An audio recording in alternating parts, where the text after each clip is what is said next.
Okay, so we're just looking at biological rhythms, so the difference between circadian and ultradian. So the main difference that we can talk about with circadian and ultradian rhythms is circadian rhythms happen like once every 24 hours. So like, for example, the sleep-wake cycle, which is the period between the time we fall asleep one night and then the time we fall asleep the next night, is usually 24 hours for most people. And we know that people who, for example, are shift workers, their circadian rhythms get stuffed up because they actually don't always fall asleep the same time. So one night when they're not working night shift, they might be falling asleep at 11 p.m. But the next night when they work, the next time they sleep is actually maybe at 2 p.m. because they've come back from their night shift. So for them, we say that they have a circadian phase disorder because the circadian cycle gets affected. So in normal people, though, people who don't work shifts, work shift works or do have jet lag or those kinds of things, a circadian rhythm is basically a cycle that lasts about 24 hours. In other words, it happens once every 24 hours. There's not many circadian rhythms or examples of these that we look at. The main one that we look at is our sleep-wake cycle. That's the only thing that takes 24 hours to go from point A, which is this point, being asleep one night, and point B or point C, which is falling asleep the night after. Okay, so that's that time is 24 hours. It takes 24 hours to reach from point A to point C. Okay, so that's the only circadian rhythm that we study. Just know that it happens once every 24 hours, and your sleep-wake cycle is an example of that. Not just your sleep episode, not just you falling asleep and sleeping for 8 hours. That's not a circadian rhythm because that is less than 24 hours. Okay, it has to happen once every 24 hours and has to be 24 hours in duration. Okay, so that's why we say it's the sleep-wake cycle. That's the example of a circadian rhythm, not just a sleep episode, not just someone falling asleep for 8 hours and waking up. That's not a circadian rhythm. That is, however, what we would call as an ultradian rhythm. An ultradian rhythm is basically any biological rhythm or biological cycle that occurs within less than 24 hours. So what that really means is rather than it happening once every 24 hours, it's happening many times in a 24-hour period.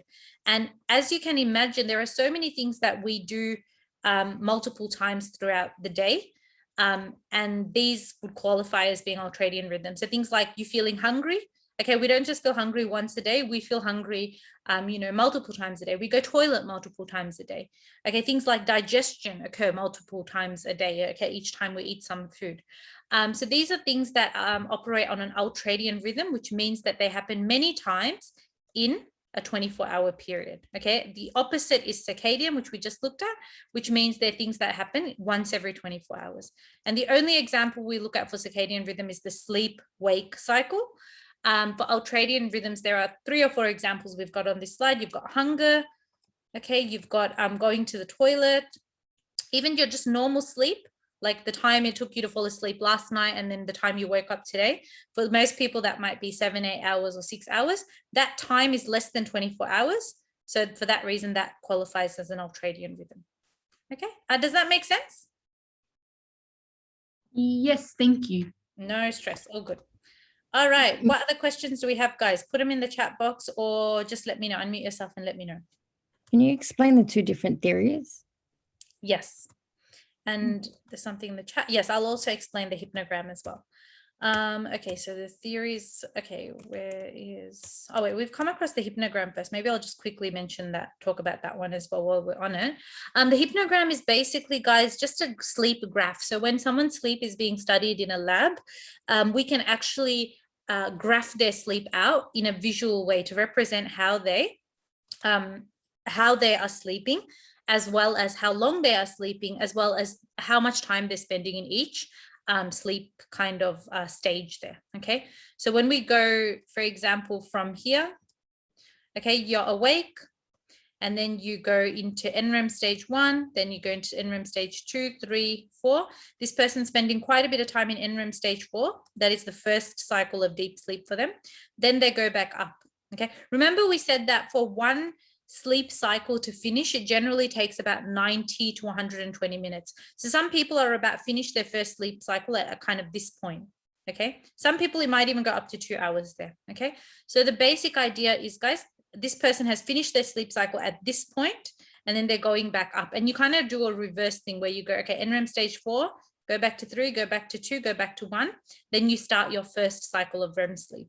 And as you can see, this person's REM sleep, which is their pink color highlighted bars here or shaded in pink, get greater, okay, because you can see they're getting longer as the night goes on. Okay, that's a general pattern in any stage of the lifespan, where the REM sleep does tend to get longer as the night goes on. Even for elderly people who tend to experience less REM sleep, when they do experience REM sleep, they still experience REM sleep in a way that as the night goes on, the REM sleep periods get longer and longer. Okay, so the type of sleep you're experiencing literally the minute or two before you wake up is REM sleep. And that's why we have those funny dreams in the morning and we wake up and we think, I just had that dream. That's because you were having that dream in the few minutes before you woke up because you were in REM sleep the few minutes before you woke up.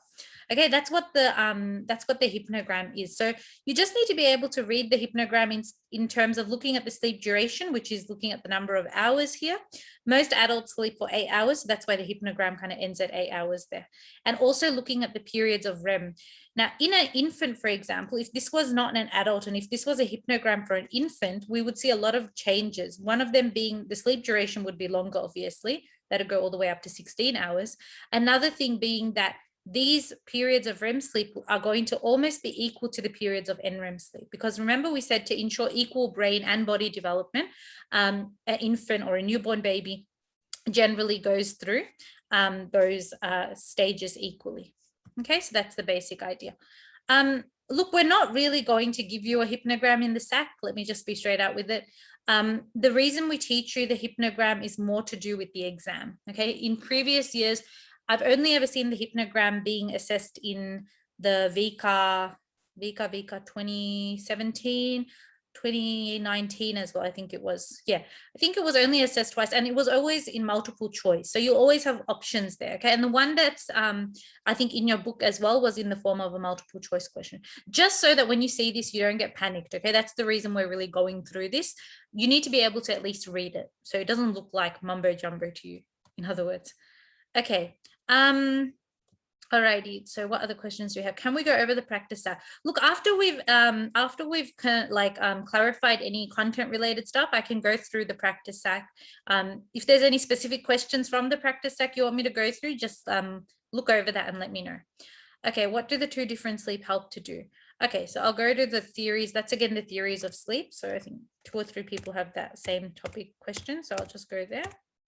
Okay, so the two theories of sleep are called the restoration theory and the evolutionary theory. So the evolutionary theory is also sometimes called the survival theory of sleep or the circadian theory of sleep. Okay, the reason we also call it these names is, number one, the evolutionary theory of sleep says that we sleep to survive. So that one's obvious.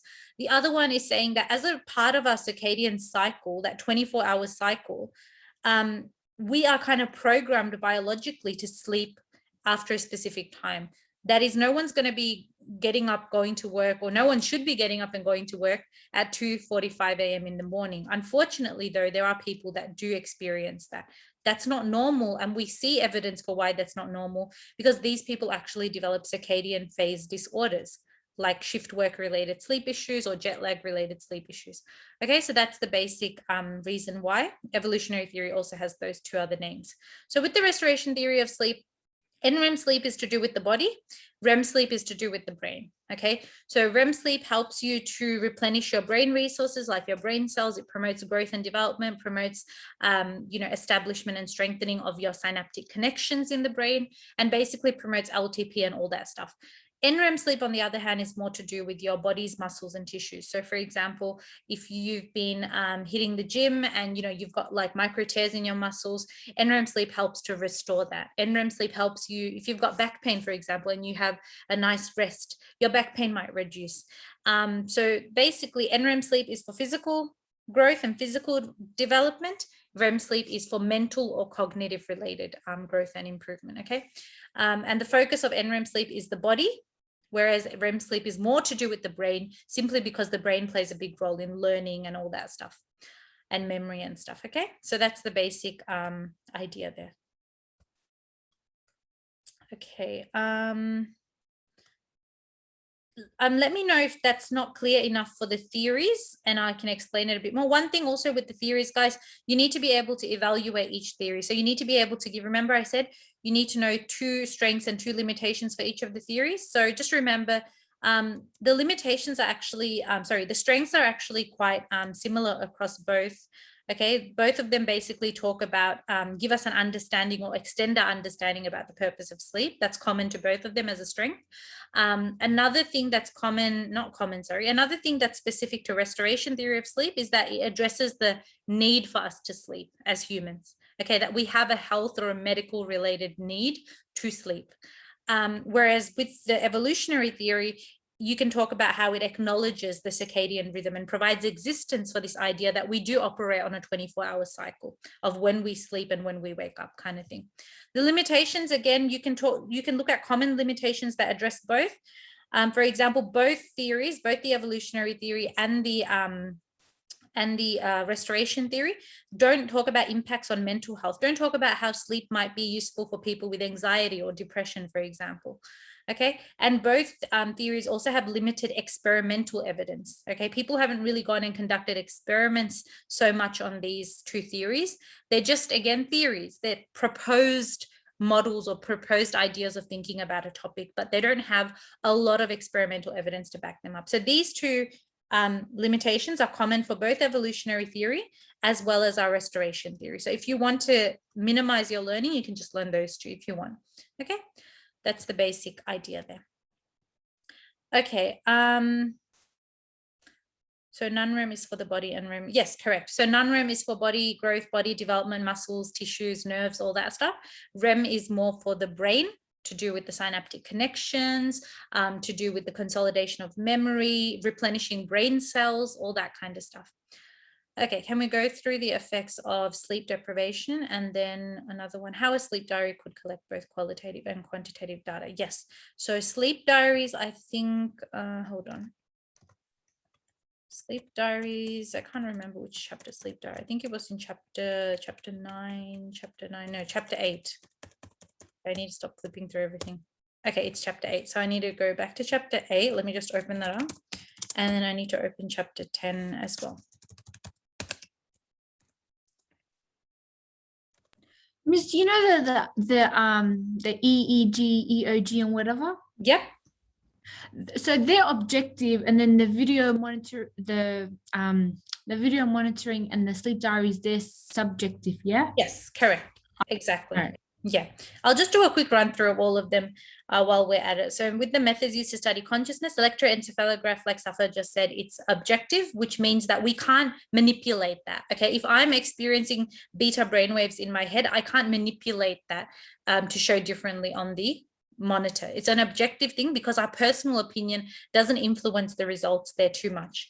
Electromyograph is to do with the electrical activity in our muscles. So basically it judges your movements. Remember I said M for muscles, M for movement. Okay, it's looking at your muscle movement. So when you're tossing and turning in bed, if you're hooked up to an EMG or an electromyograph, that will show high activity on the electromyograph there.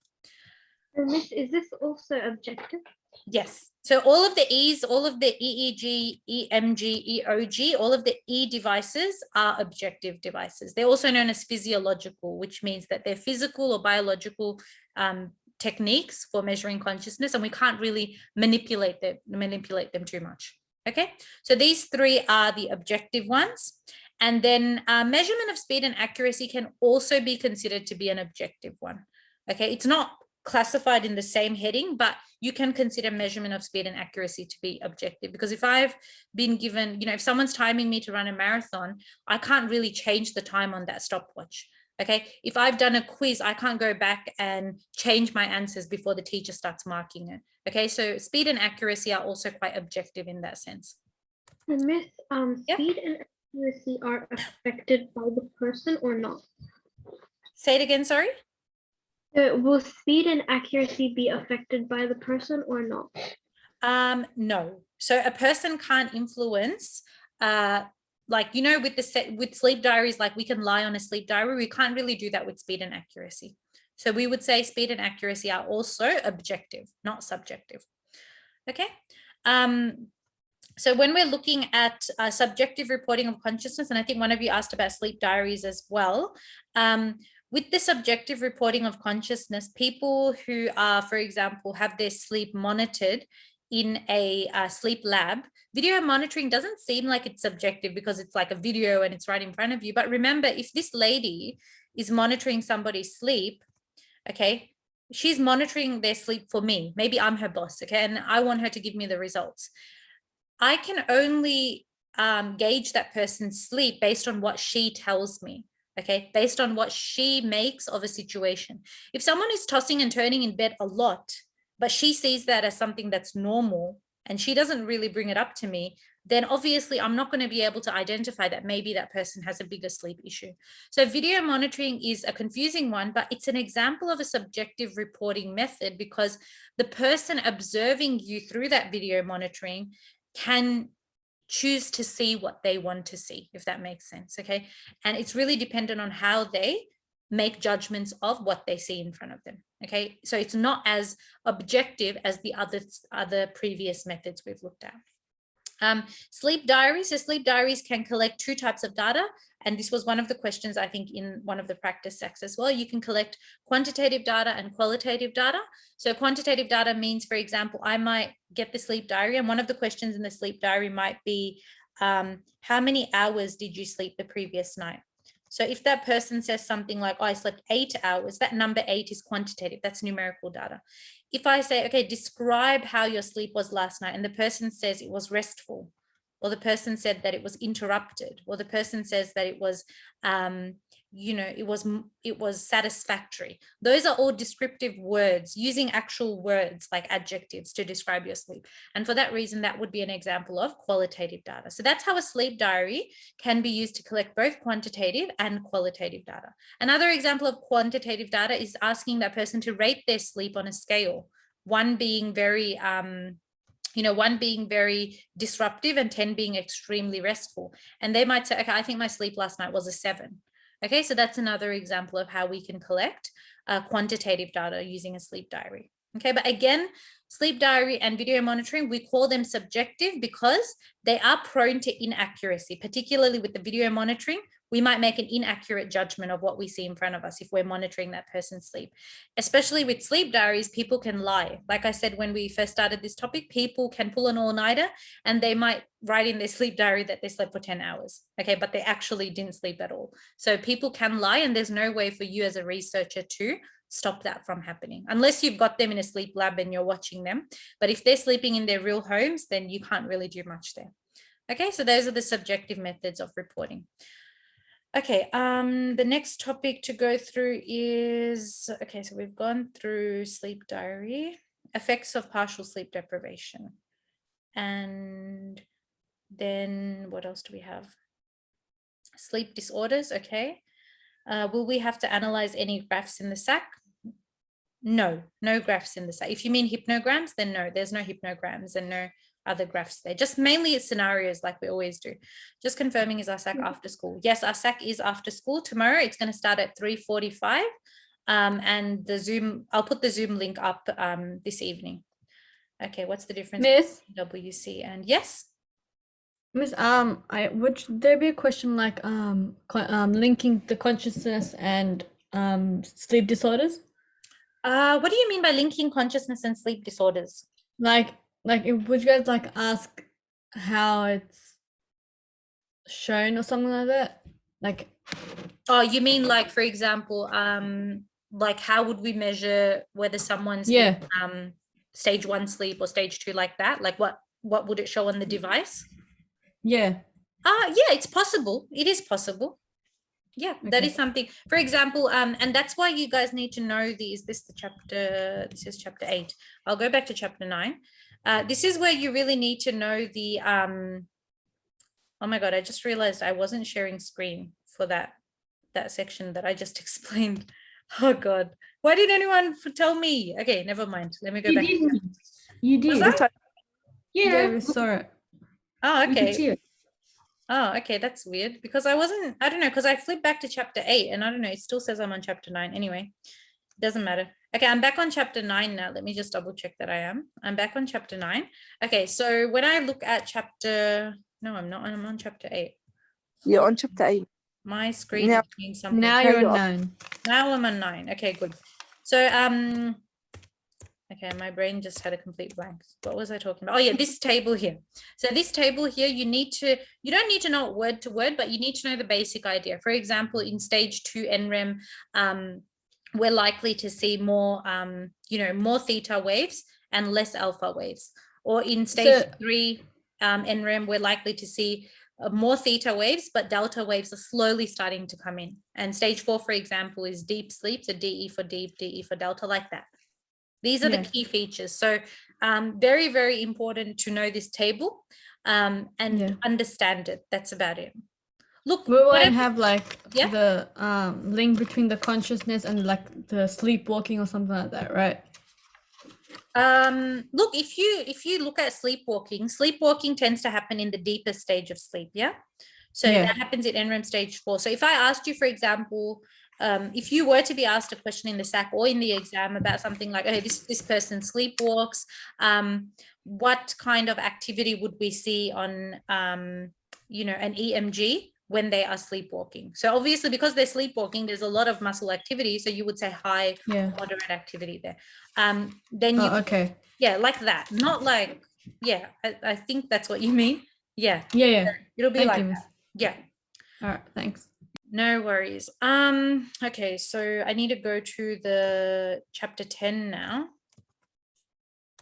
So let me close this. Does anyone have any other questions about chapter 9 while we're on this? And guys, when we're talking about the stages of sleep, also know the special features and characteristics of each stage. In a scenario, if the person is, for example, has woken up and they feel disgusting, or it says in the scenario they feel disoriented or they feel confused or groggy, you need to be able to say with confidence, or write with confidence, I mean, that person is in stage 3 or stage 4 NREM, okay? And not say that, oh, they're in stage 1, okay? So that's the basic idea, knowing that there are specific key features associated with each stage, some of which are exclusive to those stages, like hypnic jerks or the hypnagogic state is exclusive to stage 1 NREM. It doesn't happen in any other stage, okay? Sleep spindles and K complexes are 2 types of special brainwave activity that we only see in stage 2 NREM, and they're a sign that true sleep has begun, okay? So that's the basic idea. Things like sleep phenomena like nightmares, sleep talking, sleepwalking, all of these are exclusive to stage 4. They never happen in any other stage. So these are the kind of things that you need to be highlighting in your notes and picking out there. Okay, so the next topic is partial sleep deprivation. So let me just get out of this and open chapter 10.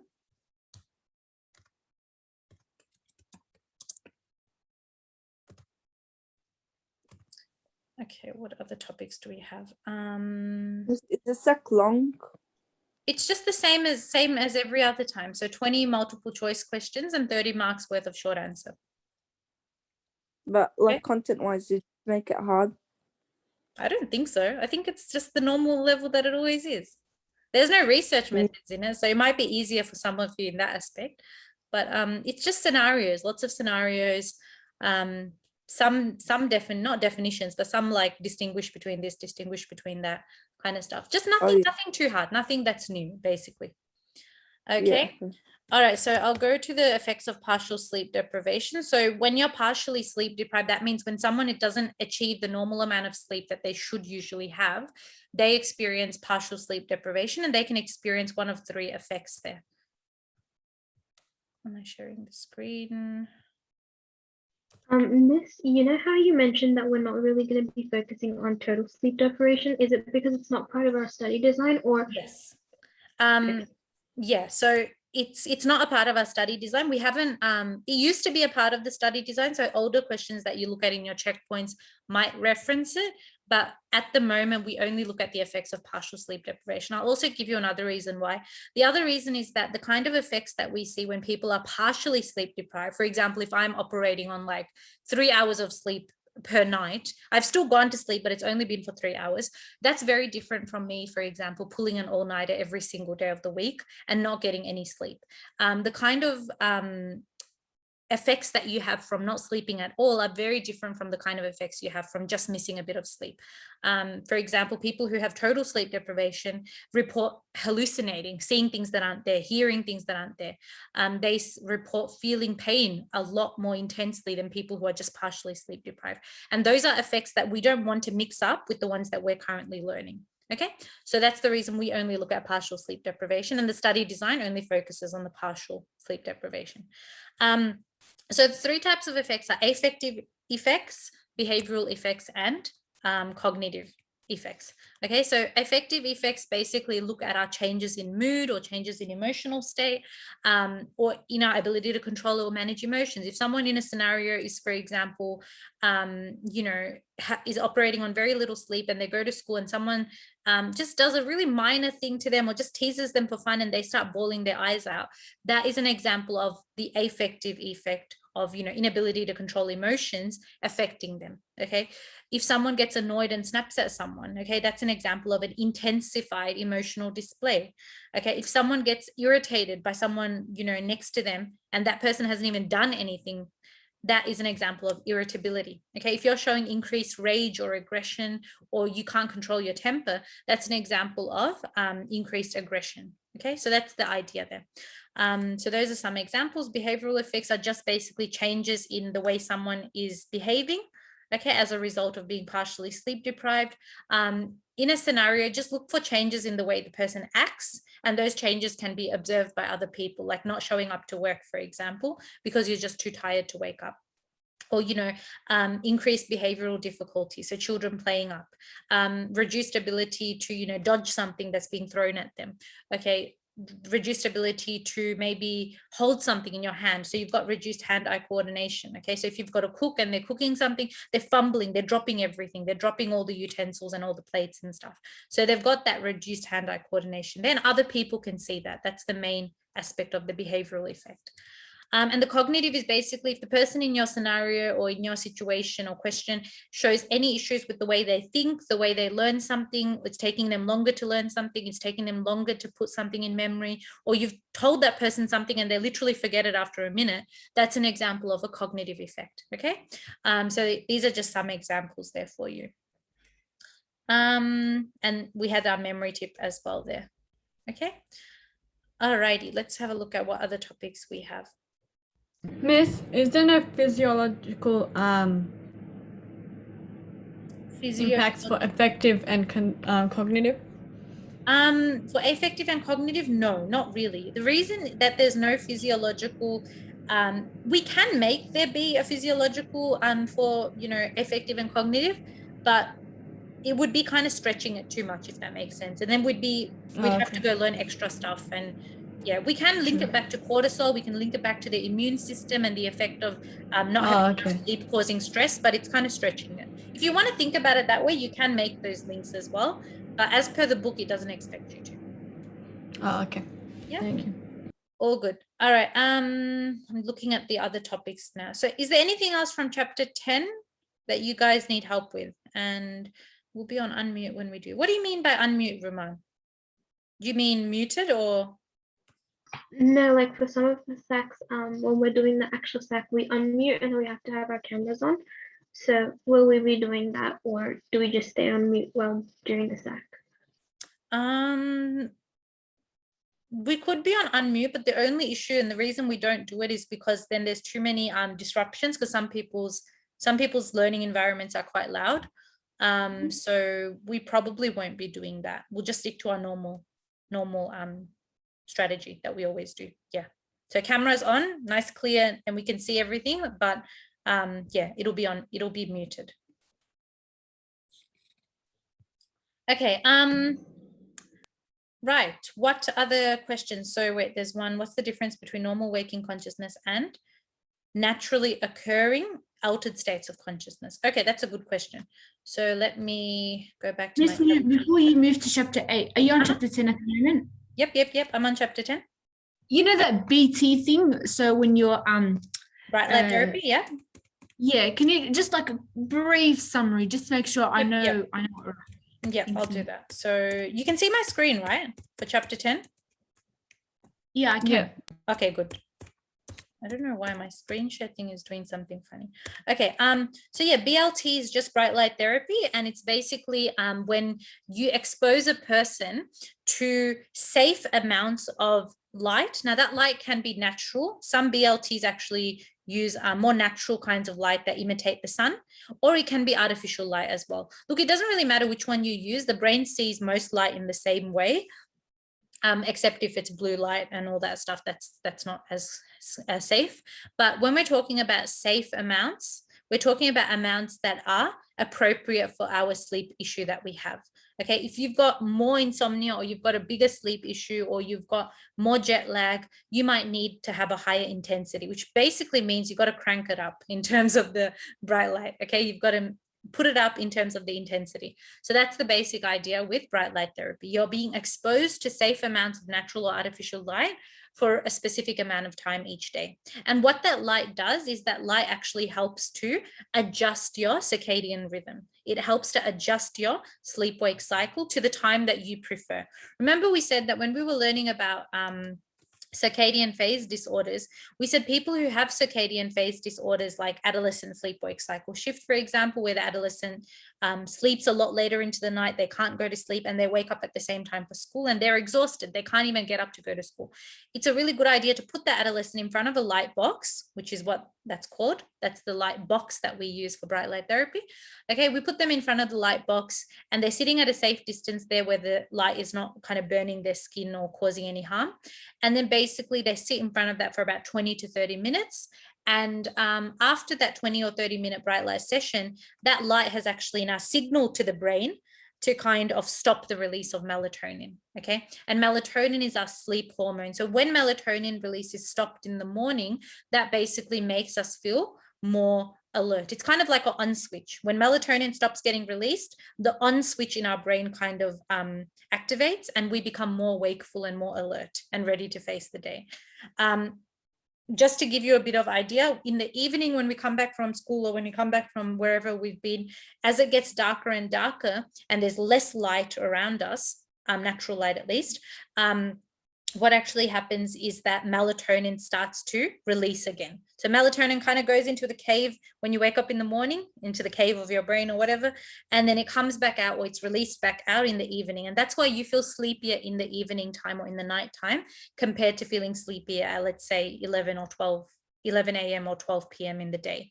Okay, that's how our brains are programmed. So bright light therapy tries to restore that kind of natural circadian rhythm, that we should feel sleepy in the nighttime and that we should feel awake in the daytime. This is particularly important for people whose circadian rhythms or body clocks are out of sync. So people with jet lag, for example, who don't have a normal sleep-wake cycle, people who do shift work where they are working actively at like 3 or 4 a.m. when most people are still asleep, or people who experience the adolescent sleep-wake cycle shift, which is to do with your delayed release of melatonin following puberty. Okay, so that's the basic idea. So the main things that we need to talk about, and I think there's a practice question on the next slide. What I'll do is I'll just show you guys the main components of any response. When we're talking about a response for bright light therapy, the main things you need to always mention are the fact that a light box is being used. That's a key word. Whenever you see a question on bright light therapy, light box is a key word. That's the equipment, that's the device. Okay, the time is generally 20 to 30 minutes, but some people might go longer than this. Okay, 20 to 30 minutes is a suggested time there, not less than that. 2 minutes isn't going to cut it. It's got to be a substantial amount there. Okay, again, the time you use bright light therapy will be the time that you want to be awake. Okay, for most people, like teenagers, for example, this will be in the morning, but it depends on your scenario as well. If you've got a scenario where, for example, the shift worker, because of their job and this is their career, needs to actually be awake in the nighttime because that's when their shift begins. So they need to be awake at 11 p.m. and not feel sleepy. They might actually sit in front of the light box at 11 p.m. because that makes them feel more awake and alert. And that's what they need for their career. Okay. But in this scenario, it's just a teenager. She's She's supposed to be operating on a normal sleep-wake cycle. She's got to wake up in the morning, go to sleep at night. So for her, she sits in front of that as soon as she wakes up, and that makes her feel more awake and more alert. How that does that, and this is the biological explanation, is that the light from the light box signals to the brain's suprachiasmatic nucleus. You can use the abbreviation SCN in the SAC. I have to confirm whether you can use that in the exam though. So I'll let you guys know that it is daylight, and in doing so, the light acts as an external cue. This part's not super important, but it's basically just there to help you understand that. Okay, so in turn, what the suprachiasmatic nucleus does is it actually stops the release of melatonin. Okay, we can also talk about the pineal gland here, but the last time Vika assessed this in an end of year exam, they didn't expect you to talk about the pineal gland. So as long as you've mentioned suprachiasmatic nucleus, it should be enough. Okay, suprachiasmatic nucleus, melatonin, light box, 20 to 30 minutes. Those are your main components of this answer there. Okay, and obviously linking back to the scenario, as we always do.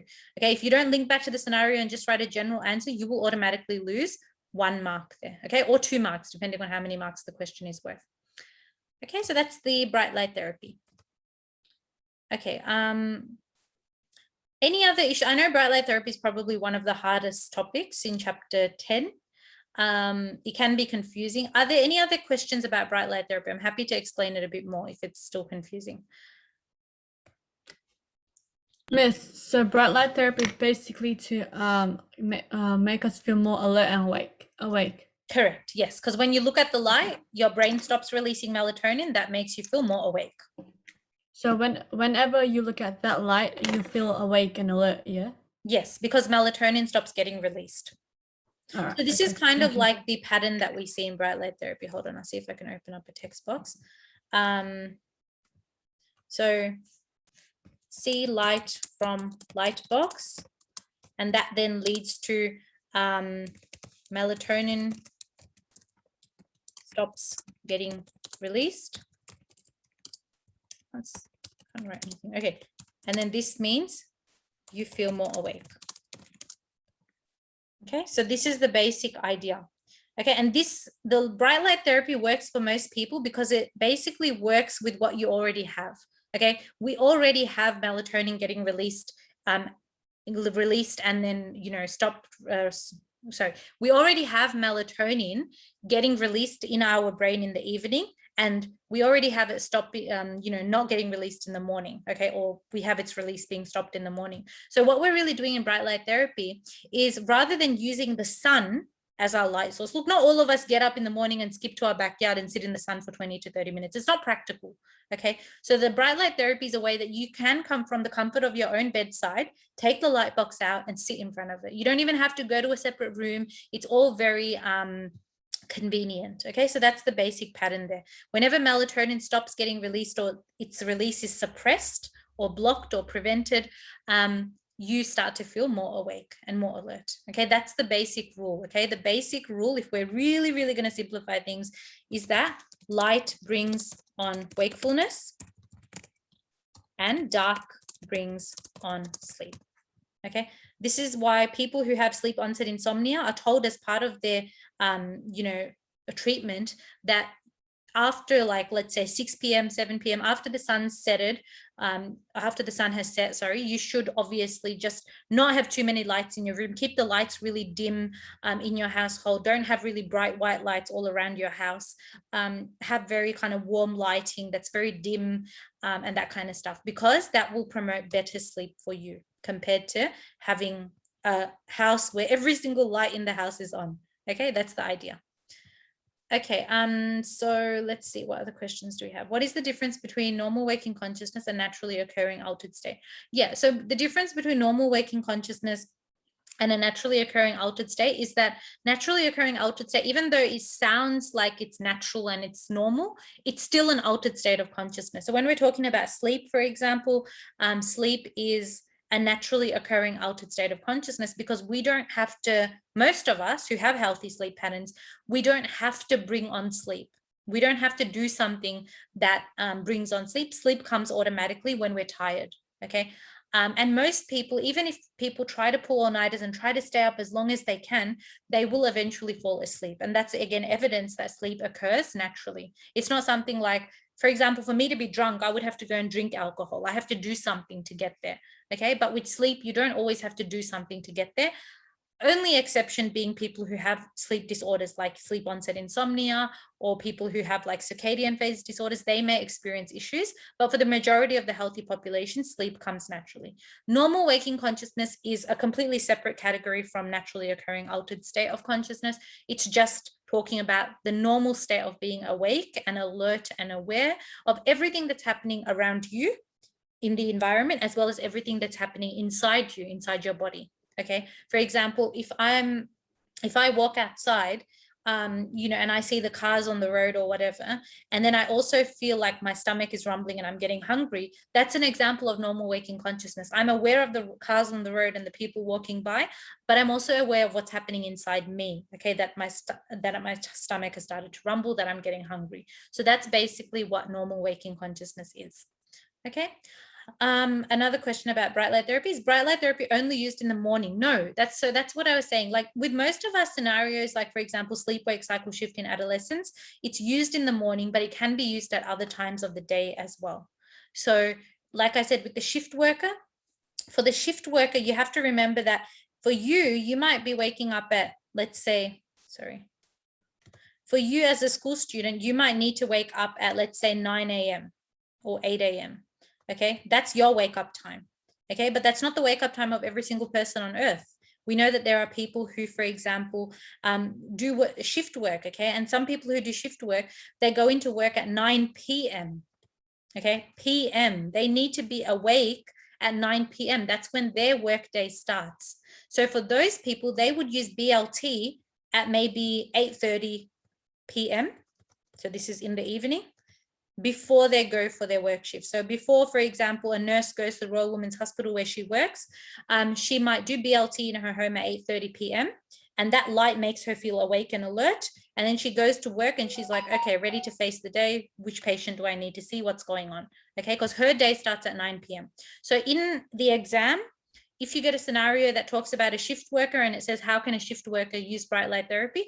You would just say, it's the same concept, but the shift worker uses the bright light therapy at the time when their day starts. Okay. Remember, you're waking up at 9 a.m. to go to work, to go to work or school, but that shift worker who's been working the whole overnight at the hospital probably comes home at 9 a.m. and hits the bed at 9 a.m. So that's when they go to sleep. Okay. So it's a different situation, different scenarios. Okay. That's the basic idea. Okay, what other topics do we have? Or like what specific questions did you guys have from the practice SAC? Like, were there any issues with the practice SAC? I know some of you submitted that to me, that's good. And I had a look at it. But yeah, I mean, the solutions were there as well. But yeah, if there's a question you want me to look over, just send it to me and I can just quickly mark it and send it back to you if you want. Yeah.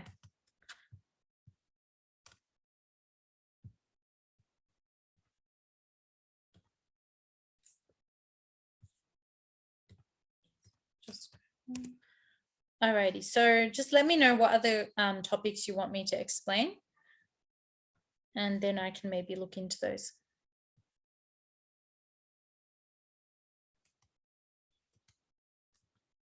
Let me see if I can open the practice SACs.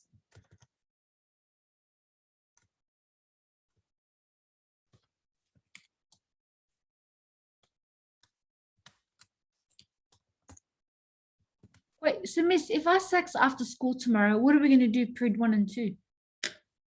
Period 1 and 2. Listen, I'm thinking to run, like, I've got 2 Kahoots to do. If you guys want to join, I still don't know whether I should just give you guys that time to study or whether we should actually do something in that period. I don't know. Like, what do you guys think? Because look, I know some of you work better just like when you're given that time to study. But yeah, I'm not sure. Like I had some practice questions and the Kahoot planned. I didn't have any new content to go through essentially, but yeah. I don't know, maybe we'll have the live session at 9. And then any last minute questions you guys have, I can go through. We can do the Kahoot as well. And then I can just let you off to your own devices to finish studying. Yeah, okay. Yeah. So we'll do that from in our period 1 live session then. Okay. Are we doing Miss? this with the other class? No, we are not doing the SAC with the other class. They're doing theirs on Thursday. Yep. Who was that? Miss, can you quickly explain what's undivided attention and selective attention? Yes, I'll do that. Just let me go to chapter 8.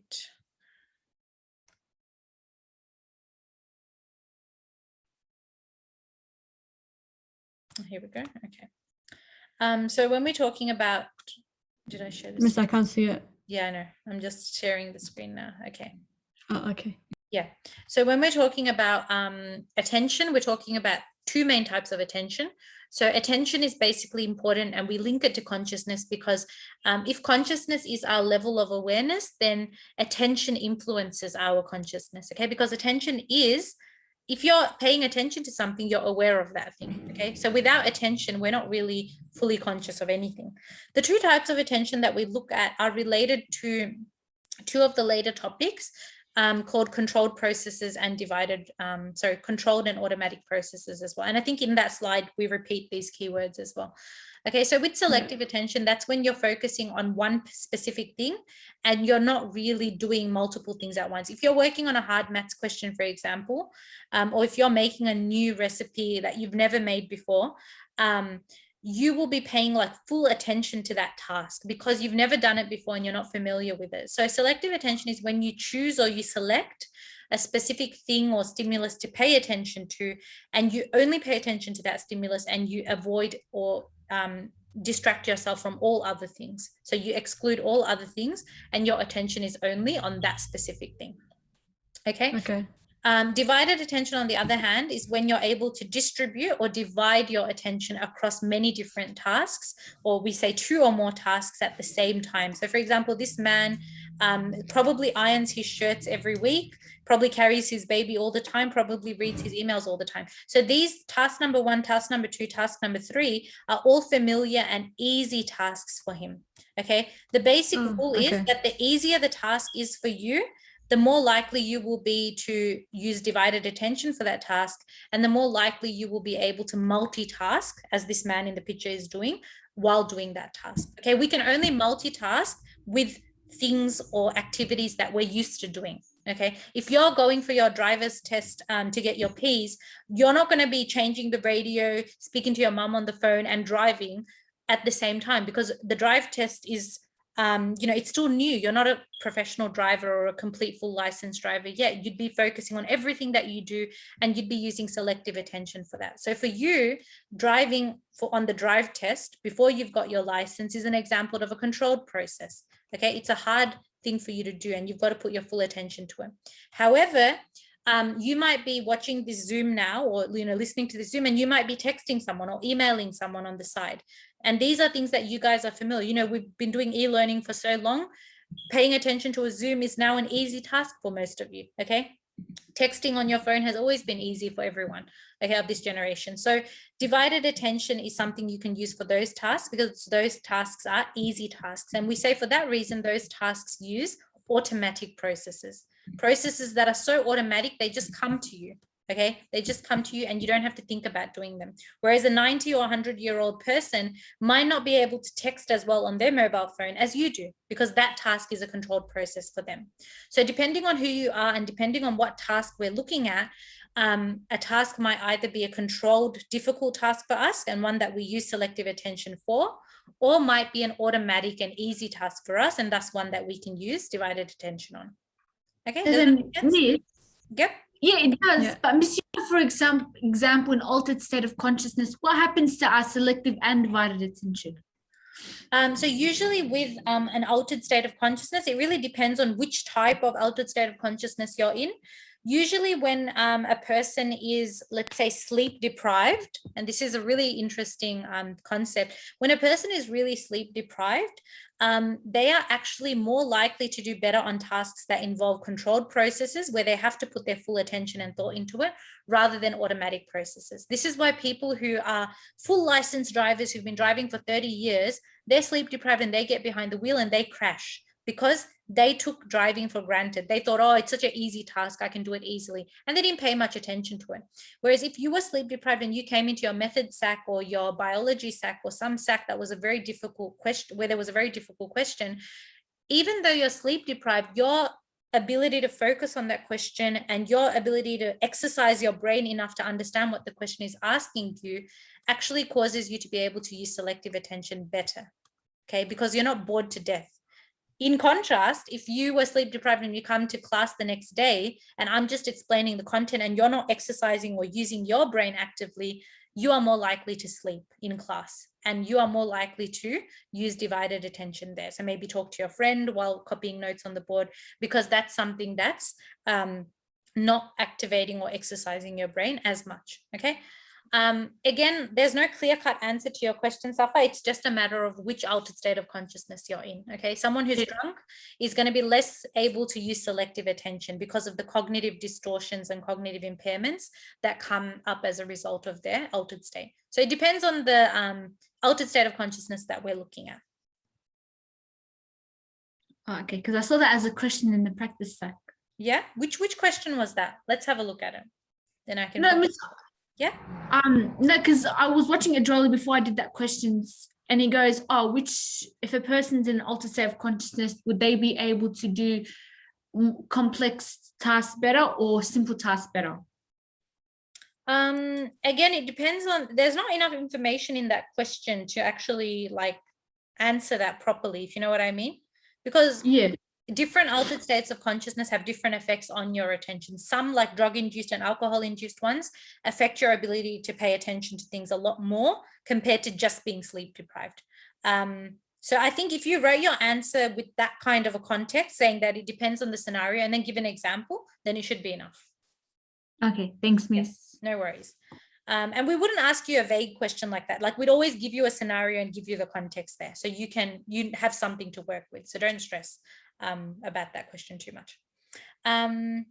Okay, what other topics did you guys want me to explain on? Okay, one more. You talked about marathon running in class, and for the first sec, there was a question about marathon running. Yeah, so when we're talking about marathon runners or anyone who's doing a lot of exercise, because they are physically exerting yourself. Okay, I've never run a marathon, but I know people who've run marathons do a lot of training, so they're very physically exerting their body. They probably have a lot of muscle tears and a lot of muscle tissue that needs to get replenished. So for that reason, they would experience more NREM sleep. Okay, much more NREM sleep. Most of you guys are having SACs nowadays. You're completely exercising your brain to its maximum potential. So most of you will have REM sleep because you're using your brain a lot, you're learning, you're memorizing. Okay, so that's why you guys have more REM sleep. Okay, so that's the kind of differentiation there. Yes, I will post this video onto Schoolbox after I've put it on the YouTube or whatever, and on the YouTube. I sound like a auntie now. Okay, after I put it on YouTube, I will upload the link there to the Schoolbox as well. Okay, all good.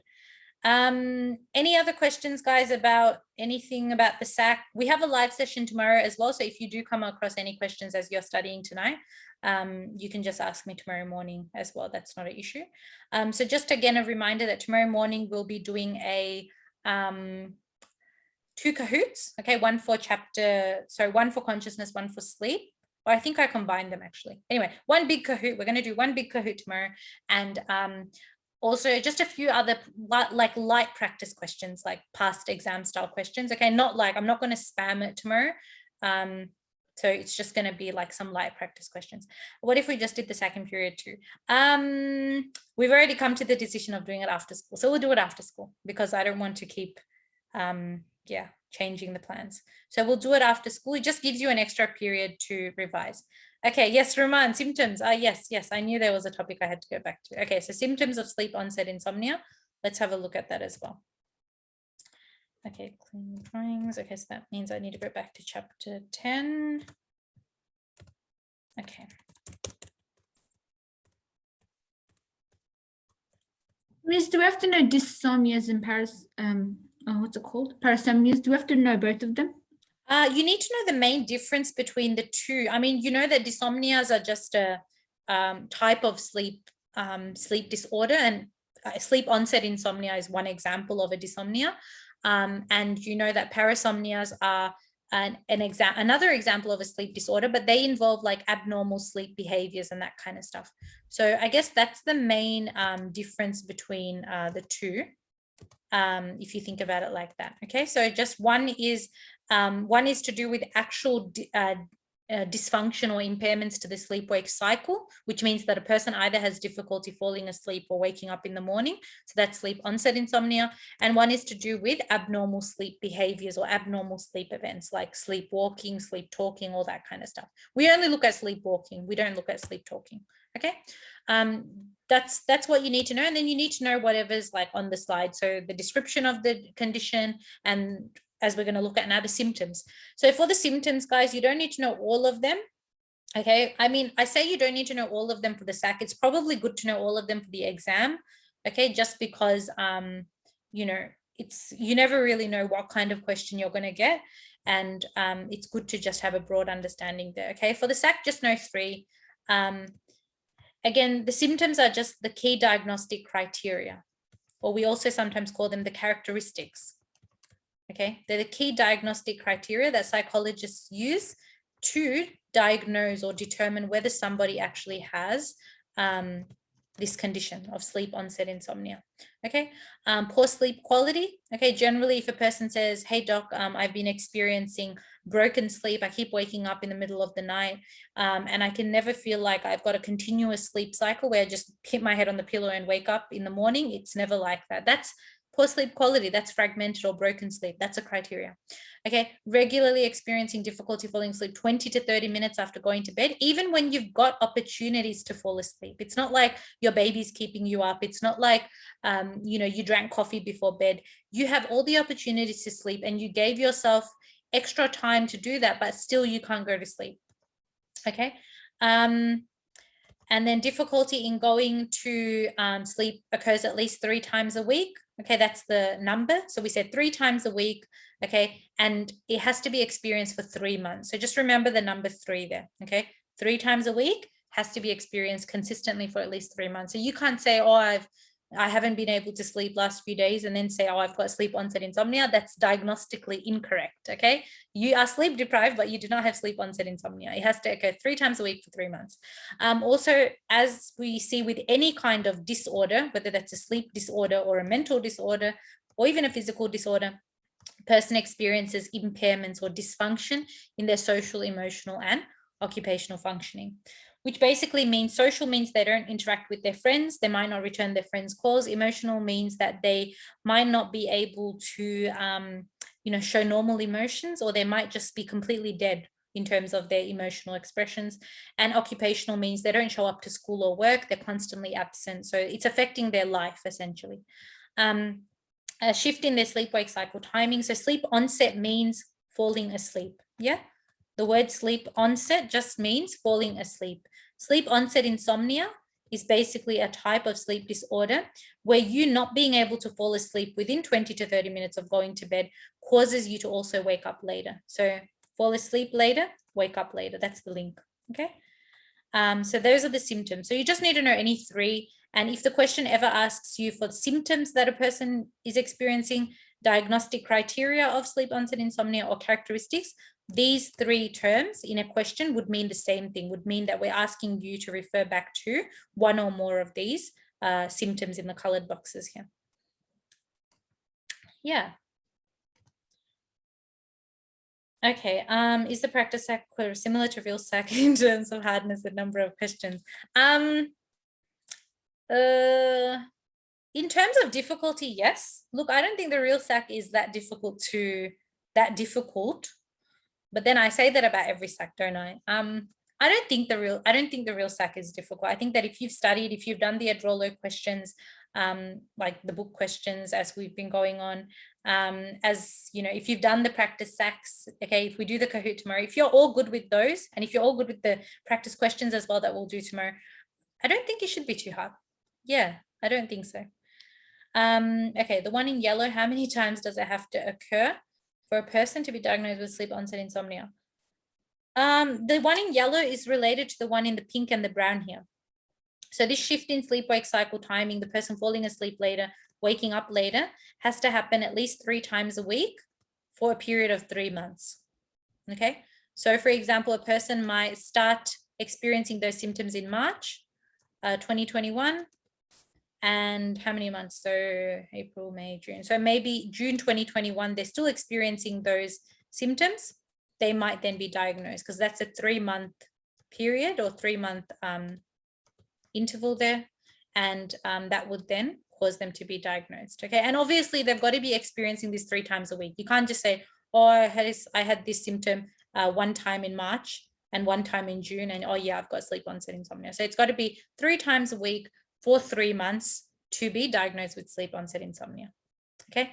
And the time that we're looking at, it takes you 20 to 30 minutes at least to fall. It takes you at least more than 20 to 30 minutes to fall asleep once your head hits the pillow. Okay. Some people stay up for hours. Okay. But this is the basic amount of time it should take for someone to fall asleep after their head hits the pillow. If you're taking anything longer than this, even if it's 40 minutes, you could be diagnosed with sleep onset insomnia if you meet the other 2 criteria as well, the other 2 numerical number criteria. Okay, any other content related questions? Look, those of you who still haven't done the practice SAC, I mean, it's okay if you haven't yet started it. Once you start that or once you go through that tonight, I would just suggest whatever questions you have from the practice SAC, bring that tomorrow. And in period 1, we can probably, or we will be able to go through that. Okay, like I said, I'm not going to spam you guys with practice questions tomorrow. I know that it is a bit draining to begin with. I'm going to look at some really good practice questions and we're going to go through those. And there'll be short answer ones, not multiple choice, because we'll do multiple choice through Kahoot. So just, any other questions you have or you've seen from any other study guides you guys are using, bring that tomorrow in period 1 and we can discuss that. What's the SAC out of? The SAC is out of 50 marks, as it always is. So 50 marks means 20 marks worth of multiple choice questions, so 20 multiple choice questions, and 30 marks of short answer questions. Okay. So in total, 50 marks there. No research methods, no graph questions, no hypnograph questions or whatever. But yeah, a lot of scenarios, a lot of distinguish, compare, that kind of stuff, which is basically what we've anyway been looking at the whole year. Okay. What other topics? Any other topics you guys need help with?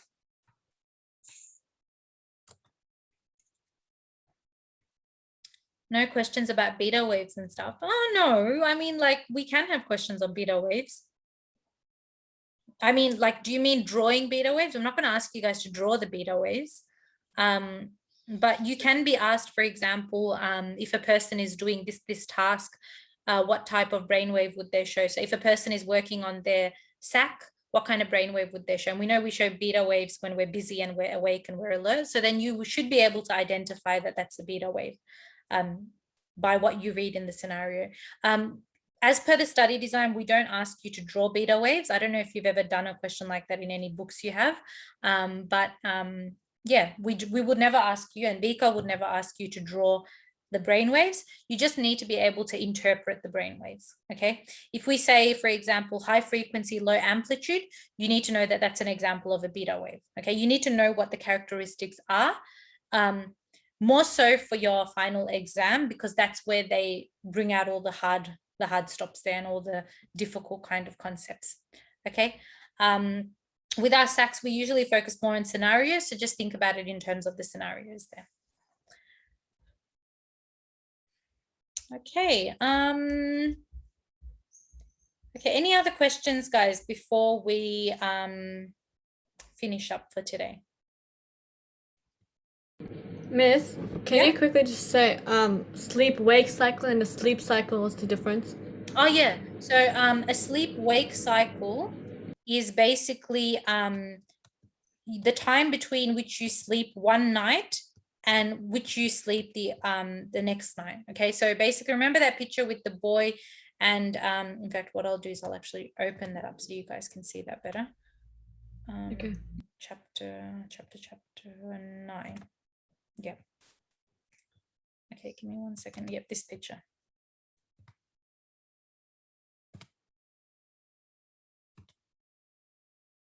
Okay, so this picture with the boy, for example, okay, he goes to sleep at, let's say, 9 p.m.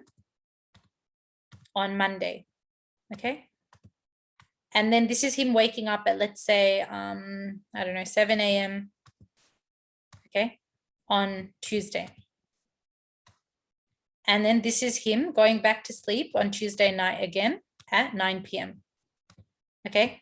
The sleep-wake cycle is the time that it takes for you to be asleep one night to being asleep the next night, with you having a waking period in between where you wake up, okay? That period from 9 p.m. on Monday night to 9 p.m. on Tuesday night is called the sleep-wake cycle. That's a 24-hour cycle. It follows a circadian rhythm because it lasts about 24 hours.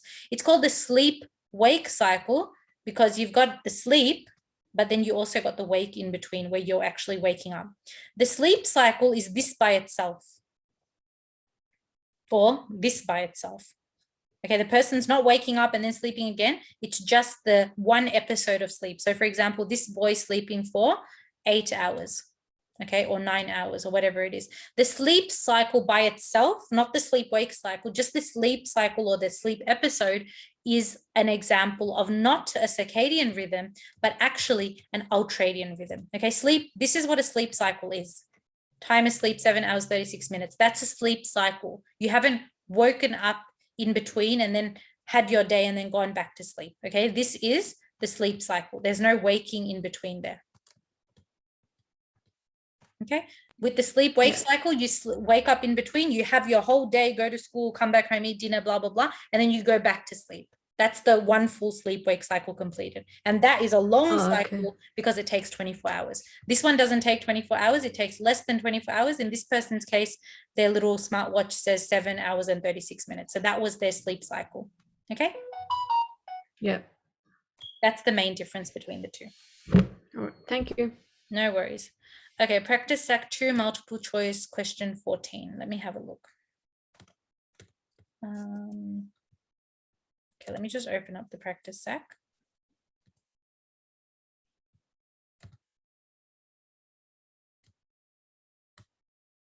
Practice SAC 2, I have the solutions. I'll just open up the solutions. Okay.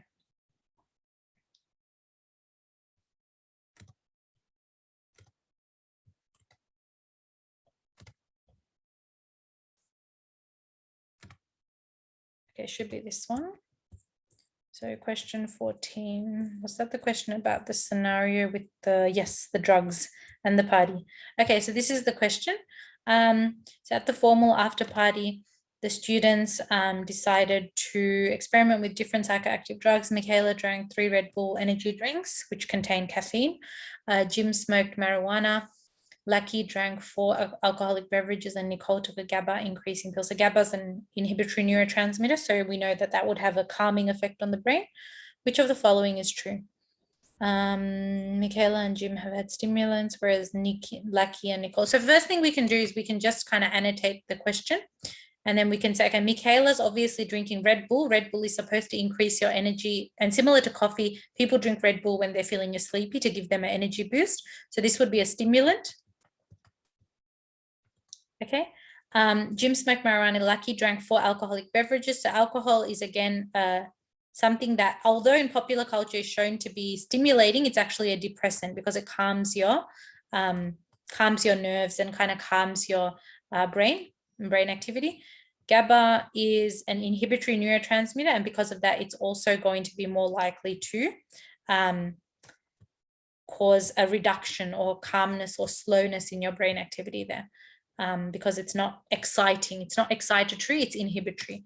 With marijuana, there's a lot of confusion sometimes with marijuana because marijuana is literally cannabis. And the problem with cannabis is that it can be both a stimulant and a depressant. However, most of the scenarios that we look at in our study design according to VCAA generally look at marijuana or cannabis as a depressant, not a stimulus. I think that's why this question might have been a bit confusing. Okay, we generally look at marijuana as a depressant, and the reason we look at it as a depressant is because when you take cannabis or marijuana, what it does is it actually suppresses or reduces the activity of dopamine in the brain. Okay, similar to how GABA, for example, or similar to how dopamine in the brain can be affected by any inhibitory neurotransmitter, dopamine in the brain can be affected by marijuana consumption. So that's why we say it's a depressant. It can be a stimulant as well because it can act as a hallucinogen and increase brain activity, but we tend to look at it as a depressant in our study design. Okay, so that's why it says Michaela will most likely experience elevated levels of beta brainwaves, because remember, she's drinking the Red Bull and she's having a busy brain. Her brain's getting activated. Okay, so that's why we say B for beta, B for busy brain. She has had a stimulant, whereas Jim, Lackey, and Nicole have all had depressants. Yeah, and those depressants are likely to be associated with brainwave activity similar to the later stages of sleep, which are theta waves and delta waves.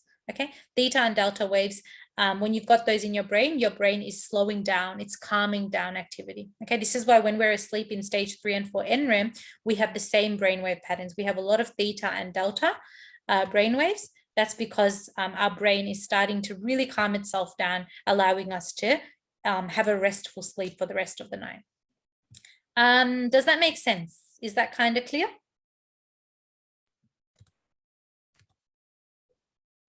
Yes, thank you. No worries.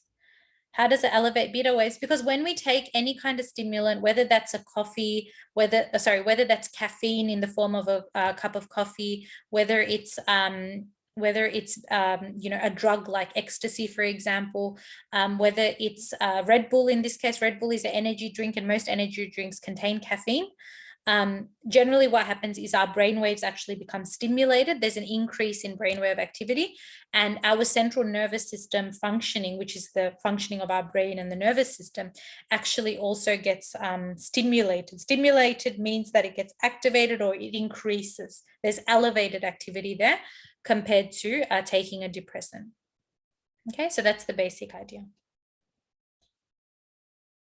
And again, just remember that when we take, this is, you're not expected to know this, but just for your knowledge, because I compared it before with marijuana as well. When we take stimulants, what they do is they actually increase the levels of certain excitatory neurotransmitters in our brain. And by doing that, that's how they actually elevate the patterns in our brainwave patterns in our brain. So for example, that's why we have more beta brainwave patterns, because excitatory neurotransmitter levels start to increase. But you don't need to know that for this topic. We already learned about that in unit 3. Isn't marijuana a depressant? Yes, marijuana is a depressant. That's what I'm saying. In popular culture as well, we see it as a depressant. You know, in the movies when people smoke marijuana and they're kind of chilling back and relaxing and they feel calm. Okay, that's because marijuana is a depressant. However, in some people, and this depends on the dosage that you take, this depends on interactions with other substances you might be consuming. For some people, cannabis or marijuana can become a stimulating drug, okay, causing their brain to become very active, causing them to see hallucinations, causing them to trip, okay, for some people, and only under certain conditions. That's why I'm stressing that according to VICA and according to our knowledge, we want to look at marijuana as a depressant, not as a stimulant. So just forget about anything I said about marijuana being a stimulant. That's only in specific conditions, okay? For the majority of us, we know it as a depressant, and that's what it is. It reduces your brainwave activity. And that's why it's associated with brainwaves like similar to the stages of sleep. Okay, short answer question 4A. Let's have a look. Is it on the same SAC? Or is it on the other one? Same SAC, same SAC. Okay. All right, so question 4A.